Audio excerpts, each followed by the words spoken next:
Lady Mage presents holders 41 through 45. The Holder of Solitude, holder number 41. In any city, in any country, go to any mental institution or halfway house you can get yourself into. As you approach the front desk, keep your gaze on the floor. Should your gaze wander, then you have already failed. At the desk, do not move or shift your gaze until the worker makes a sound, recognizing your existence. Without upturning your eyes, ask her for the being known as the Holder of Solitude. As these words leave your lips, a great gong will ring, shaking the very ground you stand on. Once the ring of the gong turns to silence, you can finally observe your surroundings. You will find yourself under a strange sky in a vast and morbid wasteland. Only a cold stone path leading towards the horizon. The instant you become aware of this lifeless wasteland, you must start moving, for they know you are there, and do not take very well to outsiders. Should clouds gather in the sky and darkness encroach upon the path during your crossing towards the horizon, shut your eyes and kneel. No mortal has ever let his stare rest upon this world's inhabitants. As you kneel, you must plead, "I do not know you, nor do I have any wish to, but my path is here, and I must follow it." After you've uttered these words, await their judgment. Should they choose to allow your presence, you will feel them retreating. Should they decide otherwise, then this was not your fate. Hope that they end your existence quickly. At the end of the path awaits an obsidian pillar. Perched on top of it is an obsidian gargoyle. Regarding your approach, the gargoyle will only stir at the sound of one question: who shall perish? Once these words are spoken, the gargoyle shall descend upon you, and his wings envelop you in darkness. He will then show you the lives of all human beings as stars in the darkness, and as stars you will watch them flicker and die. For eons you shall watch the deaths of those who came before you and those yet to come. You shall experience their loneliness as you watch them die, sensing how utterly separated they were from each other. This shall continue until your sanity shatters or only one light remains. And so the gargoyle shall speak. Your end is not mine to reveal to you, and it is not what you seek. These words will echo inside your head until the day the task is completed. Once again you must shut your eyes, lest you keep your gaze on the last remaining light, and the gargoyle will devour you. As you shut your eyes, you'll feel as though you're being hurled through the dimensions, spinning endlessly until the solid ground is only a vague memory. At that moment you'll be thrown to a stone floor, and it'll be as if being born again, as returning into the light after eternities of darkness. And once you open your eyes, you will look around at a gargantuan, withering ballroom, the cracked marble floor covered in dead leaves. At the far end of the room, you'll see a light calling to you. As you advance towards it, you will be able to make out something hung upon the wall. A dark kite shield decorated with macabre symbols. Symbols are seemingly alive and pulsating. You only need to take it off the wall to claim it. The moment the shield leaves the wall, you will be back at the front desk where the worker is staring at you intently. She knows what you've started and hates you for it. The shield you hold in your hands is object 41 of 538. Pray can protect you from what's to come. The Holder of the Star, object number 42. No, it's not the answer. In any city, in any country, go to any mental institution or halfway house you can get yourself, or hospital you can get yourself into. Excuse me. And ask the main desk for the one who refers to himself as the Holder of the Star. The worker will stare into your eyes with a smug look of contempt for several seconds. If he does not see your heart's resolve in your eyes, he will laugh arrogantly. If he does, flee, or the guards will take hold of you and lock you in a cramped cell where you hear the man's laughter in waking and sleeping as long as you live. If he sees the determination in your eyes, he shall stand and guide you down the hallway. He will stop at a cell door and will hand you the key, saying nothing and walking away. With the key in hand, grab the handle and turn slowly. It's not locked. Instead of a cell behind the door, there is a hall, dimly lit. Enter the corridor and then close and lock the door behind you. As you walk down the hallway, you'll hear the laughter of children mixed with heartwarming chants of foreign monks. Quickly the laughter will turn to screams and the chants to curses. As long as you hear those terrible noises, you are safe. But if your courage sways and the slightest fear overcomes you in this corridor, the sounds shall stop. And if this happens, shut your eyes and pray what hideous creature has just awakened will take your life in its first bite. If you survive this corridor, you shall reach a small locked door. The lights will dim around you until all you can see is this door. When it is all dark, use the key you've been given and lock the door. Enter through the door into a small, pitch-black cell. In the cell there is a hooded man in red robes. He holds a candle and keeps his eyes closed while chanting. He sits in the middle of a pentacle drawn in glowing red blood. The stench it produces will cause you to gag, but dare not do any more than that. Before the man is a smoldering rock. Do not stare at the stone directly for too long, or the burning of the rock shall envelop your mind and send your body into a fiery eternity. Instead, stare at the candle and listen to the old man. He responds to only one question: what must be done to complete their task? The man will stop chanting and will tell you 5 names and 5 questions. He shall inform you must learn on your own which matches with the other. He will then dab his forefinger in the blood of the pentacle and draw on the wall a formula, a key, plus a book, plus a quill, plus a word, scrawled in a way that is illegible. Yields an open book with 3 ovals drawn around it. He shall chuckle warmly and return to his seating place. He will hand you the still burning stone, and from behind his robe he shall put out a still beating heart. With all your might, crush the organ until it no longer quivers. Inside this meaty mush, you will find an antique fountain pen. When you look up, you'll find the old man, dead, with a serene look on his face. Pay the man a final honor by closing his eternally glassy eyes, and leave the room. The darkness will sweep over you, and, when it lifts, you'll find yourself outside the hospital. You will find this pen never requiring a refilling of its red ink, and though the ink never sinks of it, you will realize that it is your blood that drains through the pen onto the paper. Should you ever allow this object to be destroyed, a horrific, slow death will befall you. As long as you hold this item, you will hear the whispering chants in the back of your mind, the day you die or you do their bidding. The pen is object 42 of 538. It wills you to write in the cursed tome with your own blood. To do this is folly. It is your choice to continue their work or destroy the chance of the objects coming back together ever again.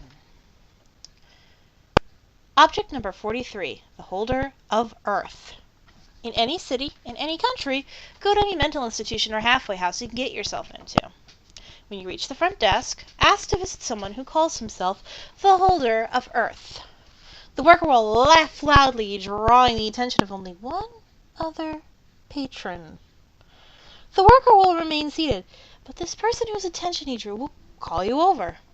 Do not ask him anything, as he leads you to a disused broom closet deep in the asylum. He will open the door for you and wait for you to enter first. Do not do this, or the stairway inside the door will disappear and you will plummet endlessly through an ice-cold black. Instead, tell him, I would not dare see these sights before you. If he believes you, he will nod slightly and enter. You should follow him. If he does not, be thankful you're deep enough in the asylum that no one can hear your screams. As you descend the stairway, You will hear beastly yells coming from all sides, but primarily above you. Keep your eyes trained on the darkness below you, for the men will have vanished in the darkness, though you will be able to feel that you're not alone. You must never look up, or the demons and hellspawn watching you, mocking you, will descend, rending your flesh from your bones, draining your blood, ripping your muscles and sinew into all too long of an instant. As you climb down, you'll find the atmosphere becoming more and more tomb-like, so you will still be able to hear the demons, though you'll still be able to hear the demons above. It'll seem as though there's finally a ceiling overhead. You must still take the utmost caution to never look up. After an impossibly long amount of time, you will set foot on solid, soft ground once again. If the demons from the stairwell have stopped their yelling, you will not live to see the ground. If they have not, you will wish they had, for now is your opportunity to ask the only question to which the darkness will respond. You must ask firmly, how can they be stopped? When you do, ghastly wails will emit from below you, though you will still be able to feel the ground under you. You'll be able to sense the gentleman who led you here turn around. His eyes will pierce you, though you will not be able to see them. You must never look down, or otherwise falter your gaze from the darkness immediately in front of you. The wails will continue, wordless at first, but a strong male voice will lead them into speaking in unison. They will tell you the one thing that can prevent the result of the objects coming together, but it will be interlaced with every last consequence of doing so. They will tell you of the sky raining fire, the rivers running red with your blood. They will tell you so much more. When the consequences are finished, the lights will suddenly go on. The man who led you here will be gone. In his place will be an object you will not be able to see in this place. Lest it drive you completely insane, you must close your eyes, and as soon as the lights come on, and feel around blindly on the floor for a warm, rough texture of the object. If you do not close your eyes, you will see what the ground is made of: disemboweled human corpses, all missing their eyes, though their mouths still breathe. If you look at the sight and are not driven mad immediately, you will become one of them, joining the satanic earth. If you take the object successfully, though, you'll be transported to the exterior of the asylum, and there you may open your eyes. The volcanic stone is object 43 of 538. Though you know how to stop them from coming together, you will not be able to.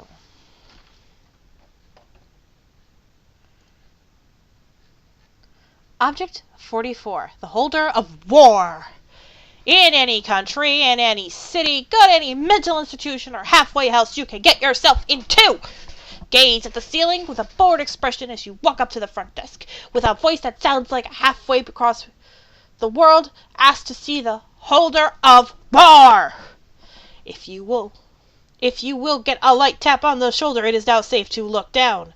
The attendant will smile politely and beginning a speech that sounds almost mechanical, as he describes the history of the asylum. Do not react to his speech. It is insanely bloody and filled with other graphic descriptions, but the reaction is a one-way trip to hell. After some time walking, you will come to an elaborately carved door of mahogany and gold. Stop in front of it. Keep your bored expression on your face, possibly adding a blank grin, but do not react as the worker grabs you in the back of your shirt, or he will change his grip and you will be left without a head. The worker will pitch you through the door and you will hear slam shut behind you. You are what might have been once fertile farmland, but it is now ravaged, blasted battlefield. Soldiers clad in two colors, horribly bright, yet somehow stained white and filthy, sickening black, are battling in the most horrid manners impossible. Fighting with rifles, cannon, guns, bows, all weapons of war that existed since the dawn of time. Do not shrink from this battlefield, or the soldiers will notice you. Stop their quarrels, and turn upon the you with ravenous hatred, for you are what they have been fighting over in their fevered battle-crazed minds. That means that you are the cause of all their bloodshed. Also, do not try to go back through the door. It has fallen flat in the mud, pushed over by a screaming infantryman wielding a bayoneted rifle. If you let him get the better of you, he will rip you to pieces in seconds, but somehow not manage to kill you. The pain of experience will undoubtedly drive what's left of your mind mad. Instead, drop your bored expression and put on a grin, determined one on your face. Walk in measured military-style steps. Left, right, straight ahead until you see a 3-story tall structure of blasted concrete that might have once been a command bunker. Do not turn around while doing so. The armor has arrived to the field, and if you stop or change your pace, the tanks will run you down. Once you enter the bunker, do not give any choice to anyone who makes a request of you or tries to talk to you, no matter how desperate they seem. They each think you are the enemy, and the moment you respond, you will be rewarded to the knife in the face. Instead, go straight up the stairway in front of you to the 2nd level of the bunker. As you mount the stairs, a crash will be heard from behind you. That's the fire doorway sealing as the flamethrower detachment attacks. On the 2nd level, there'll only be one man sitting at the desk yelling into the phone. The stairs to the 3rd level are mass of twisted concrete. The man at the desk wears the stars of a general and does not seem to notice that the phone, as well as those on the level, are dead.